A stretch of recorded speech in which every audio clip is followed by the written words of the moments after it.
मेरी जीजियों, एक बात अपने जीवन में उतार कर रखना, कभी जिंदगी में अगर कभी ऐसा योग लगे, कभी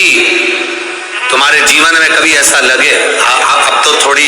शरद चालू हो गई, ठंडक चालू हो गई, तो मट्टी के पात्र का जल से शिव का अभिषेक कभी तो नहीं हो सकता, पर बैसाख महीने में,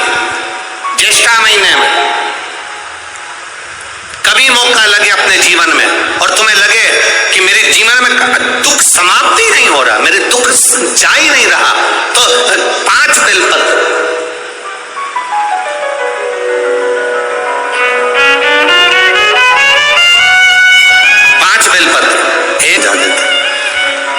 एक बेलपत्र जिसकी डंडी का भाग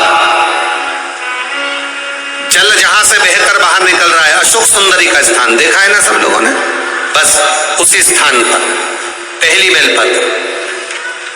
दूसरी बेलपत्र पार्वती जी के स्थान पर अर्थात जो जलाधारी है वहां पर, तीसरी बेलपत्र शंकर भगवान के शिवलिंग के सम्मुख में जहां आप बैठे हो वहां बैठकर डंडी का भाग विपरीत दिशा में रखकर तीसरा बेलपत्र, चौथा बेलपत्र भगवान शंकर का जल जहां से नीचे गिर रहा है उस ओर सीधी बेलपत्र नीचे की ओर, और 5वीं बेलपत्र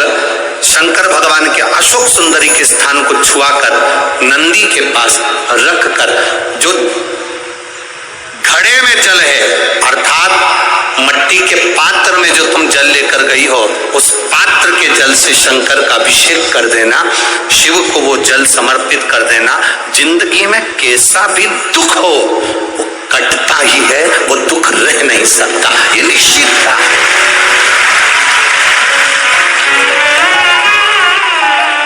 कभी कभी आप लोगों ने नागपुर में ऐसा दर्शन करा कि नहीं करा हमें नहीं मालूम, नागपुर की लीला तो हम नहीं जानते, पर हमारे उधर आज भी होता है। जब बैसाख का महीना आता है, ज्येष्ठा महीना आता है, गर्मी का समय आता है, तो शिव जी के ऊपर ऐसा तिकोना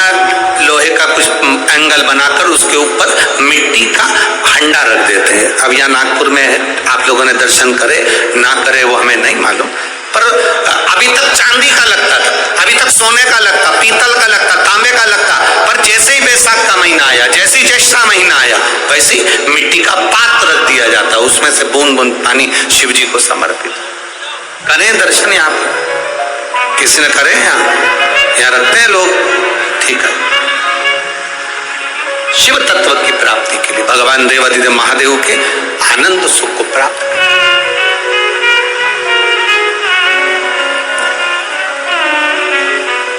जल, अग्नि,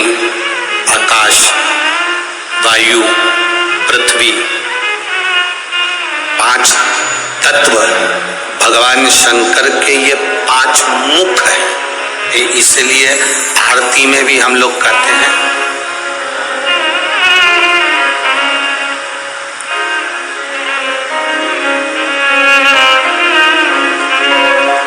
पंचा